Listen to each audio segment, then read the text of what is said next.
Bismillahirrahmanirrahim. Assalamualaikum warahmatullahi wabarakatuh. Bapak Ibu yang kami hormati. Pada kesempatan kali ini kita akan bahas soal pedagogi pada tes P3K Guru SD untuk Bapak Ibu Guru yang formasi umum atau kebutuhan umum. Baik, langsung saja kita akan bahas soal yang pertama. Indonesia berada di wilayah yang rawan bencana. Contoh perilaku yang bisa dilakukan peserta didik untuk mendukung pemulihan wilayah yang terdampak bencana alam adalah titik-titik. Apakah A ikut berpartisipasi di wilayah pengungsian korban bencana alam? B. Mendatangi daerah terdampak bencana dan menyerahkan bantuan. C. Membantu membangun kembali daerah yang terkena bencana alam. D. Mengumpulkan dana atau pakaian pantas pakai bagi korban bencana alam. Ini kita coret ya. Kemudian yang E, mengikuti latihan tanggap bencana sebagai antisipasi apabila terjadi bencana. Baik Bapak Ibu Guru, ketika kita menjawab soal seperti ini, maka sudut pandangnya adalah Bapak Ibu Guru akan mengajak anak SD atau yang akan melakukan partisipasi di sini adalah anak SD. Kemudian Bapak Ibu Guru juga harus fokus pada pertanyaannya. Apa sih yang ditanyakan? Apakah dia harus terlibat langsung atau dia untuk menghindari di sini? Baik, kita lihat Bapak Ibu Guru untuk soalnya. Indonesia berada di wilayah rawan bencana. Ini sebagai pengantar saja. Contoh perilaku yang bisa dilakukan peserta didik. Nah, di sini adalah contoh perilaku yang bisa dilakukan peserta didik untuk mendukung pemulihan wilayah yang terdampak bencana alam adalah titik-titik. Nah, di sini untuk pemulihan wilayah Bapak Ibu Guru ya. Jadi mana yang merupakan perilaku yang bisa dilakukan oleh peserta didik. Nah, dalam hal ini karena Bapak Ibu Guru akan mengajar nanti di sekolah dasar, maka sudut pandangnya adalah Anda pada posisi sebagai anak SD. Nah, jadi ini sudut pandangnya adalah anak SD. Nah, di sini jangan lupa, ini adalah tujuannya pemulihan wilayah Bapak Ibu Guru. Apakah A ikut berpartisipasi di wilayah pengungsian korban bencana alam? Nah, ini tidak mungkin bisa dilakukan oleh siswa SD. Karena kalau ikut berpartisipasi nanti di pengungsian berarti anak-anak SD itu ya bisa menyediakan tempat tidur dan lain sebagainya. Maka kan itu tidak sesuai dengan anak-anak SD.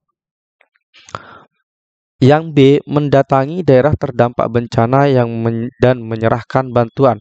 Ini tidak akan mampu dilakukan oleh anak siswa SD, berarti ini Bapak Ibu Guru eliminasi saja jawaban yang ini.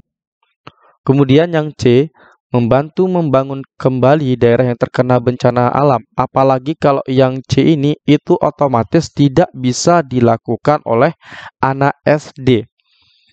Kemudian yang D, mengumpulkan dana atau pakaian pantas pakai bagi korban bencana alam. Nah, mengumpulkan dana ini bisa dilakukan oleh anak SD, itu disesuaikan dengan kemampuannya, atau pakaian pantas pakai. Nah, di sini atau Bapak Ibu Guru bisa, Bapak Ibu Guru anak itu mengumpulkan pakaian yang bisa dipakai kembali, atau pakaian baru juga boleh. Nah, ini kan bisa dilakukan oleh anak SD, maka yang D kita akan simpan. Kemudian yang E, mengikuti latihan tanggap bencana sebagai antisipasi apabila terjadi bencana. Nah, pelatihan bagi anak SD ini juga bisa untuk antisipasi apabila terjadi bencana. Nah, tetapi kita lihat bedanya Bapak Ibu Guru, D dan E ini memang bisa dilakukan oleh anak SD, tetapi yang D ini tidak yang D ini ya, mohon maaf DE ya. Kalau yang E ini Bapak Ibu Guru, latihan tanggap bencana, ini kan pelatihan ini untuk mengantisipasi. Padahal di dalam soalnya terkait dengan mendukung pemulihan wilayah yang terdampak bencana alam. Berarti bagaimana cara dia untuk mendukung pemulihan wilayah tersebut? Ya, salah satunya yang mengumpulkan dana, nanti ada pengelola dana untuk dijadikan sebagai pemulihan wilayah tersebut. Maka jawaban yang paling tepat di sini adalah jawaban D.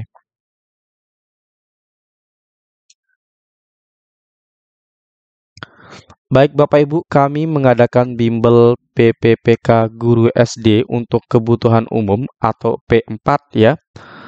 Nah, pertemuan tatap muka online melalui Zoom, nanti Bapak Ibu Guru yang akan kita bahas adalah soal teknis yaitu pedagogi dan mata pelajarannya. Kemudian ada manajerial, sosiokultural, dan juga wawancara.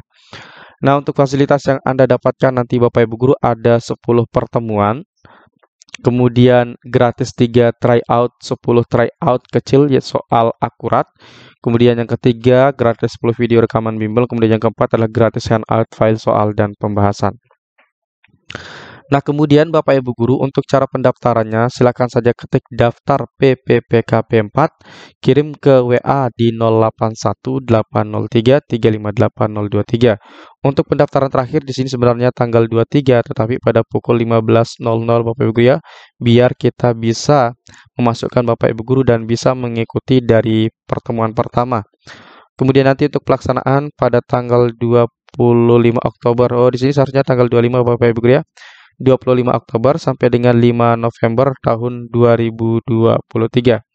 Ini khusus untuk pelamar umum ya, bukan P2 ataupun P4. Ini salah Bapak Ibu Guru ya untuk pamfletnya di sini. Oke. Baik Bapak Ibu Guru, kita akan lanjutkan ke soal berikutnya. Perhatikan beberapa kompetensi berikut ini. Melakukan pendalaman materi, memahami beragam karakteristik peserta didik, mengembangkan pertanyaan pemantik sesuai dengan materi. Yang keempat, menjadi tokoh masyarakat yang aktif dan sebagai rujukan informasi, merancang pola pembelajaran yang sesuai dengan kebutuhan siswa. Guru SD yang profesional, salah satunya ditandai dengan pemilikan kompetensi profesional yang meliputi kemampuan dalam apakah A, 1 dan 3, 2 dan 4, C 2 dan 5, D 3 dan 5, E 4 dan 5. Nah, Bapak Ibu Guru, kalau kita berdasarkan sikap profesional atau kompetensi profesional, itu artinya orang yang ahli pada bidangnya ya. Orang yang ahli pada bidangnya. Nah, siapa yang orang yang ahli pada bidangnya? Nah, di sini yang dimaksud adalah guru. Maka guru tersebut harus mengerjakan tugas pokoknya. Biasanya kalau profesional seorang guru itu dilakukan di dalam kelas dan di sekolah, tetapi lebih utama di dalam kelas, yaitu menguasai pembelajaran-pembelajaran yang ia harus ajarkan. Nah, berarti kita lihat yang A, melakukan pendalaman materi, ini kita akan simpan karena kalau materi itu terkait dengan profesionalisme. Kemudian yang kedua, memahami beragam karakteristik peserta didik, ini lebih ke kompetensi pedagogi. Kemudian yang ketiga, mengembangkan pertanyaan pemantik sesuai dengan materi, ini nanti bisa saja masuk ke dalam kompetensi profesional. Kemudian yang keempat, menjadi tokoh masyarakat yang aktif dan sebagai rujukan informasi. Ini lebih cocoknya kepada kompetensi sosial. Kemudian yang 5, merancang pola pembelajaran yang sesuai dengan kebutuhan siswa. Nah, kalau yang kelima itu sudah pasti Bapak Ibu Guru, dia nanti akan menjadi guru ya, kalau di sini merancang pola pembelajaran. Nah, maka nanti kita lihat untuk pilihan nomor 5 itu ada di jawaban C, kemudian D, dan juga ada di E. Kemudian kita tentukan apakah 2, 3, 4. Nah, di sini yang termasuk adalah di sini ada 3 tadi ya yang kita masukkan. Maka jawaban yang paling cocok di sini Bapak Ibu Guru adalah jawaban D. Kenapa kita tidak memasukkan 1 dan 3. Nah, kalau 1 ini Bapak Ibu Guru melakukan pendalaman materi. Nah, ini lebih kepada sikap pedagogi Bapak Ibu Guru ya, yaitu dia menguasai materi-materi di luar yang ia ingin dikuasai. Maka lebih cocoknya di sini Bapak Ibu Guru lebih kepada tindakan profesional yaitu 3 dan 5. Soal berikutnya. Pada saat merencanakan pembelajaran IPS, guru harus mampu mengidentifikasi dan memanfaatkan berbagai sumber belajar sesuai dengan karakteristik peserta didik. Pengembangan model pembelajaran IPS yang dilakukan oleh guru menggunakan prinsip apakah berbasis kekinian, konteks, teknologi informasi, berpusat pada peserta didik, pengembangan kemandirian.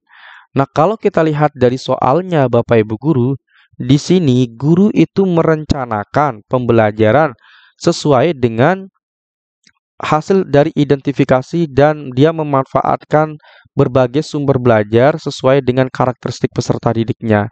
Nah, berarti di sini Bapak Ibu guru dia merencanakan pembelajaran berbasis peserta didiknya yaitu berpusat pada peserta didik. Maka nanti jawaban yang paling benar di sini adalah jawaban D. Berpusat pada peserta didik karena dia berdasarkan karakteristik peserta didiknya.